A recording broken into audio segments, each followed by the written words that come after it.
ও তো সেই কুলাঙ্গার, ও তো ওই অপদার্থ, ওই জালেম যে তার মায়ের চিকিৎসায় বড় ভাইয়ের সাথে ভাগ করে। তার গরিব ভাইয়ের দুইটা ছেলে মেয়ে নিয়ে দিন কষ্টে পার করে।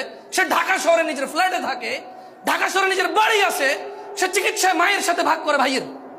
তা কোন ভাই গরিব ভাইটার সাথে ভাগ করে? ও হচ্ছে এই কুলাঙ্গার, ও হচ্ছে এই নির্দয়, এই জালেম। ওরে আমি, ও তো বয়স বেশি না, তো ও তো যুবক, এখন ইয়াং, 40 হয় না, বয়স 40 হয় নাই।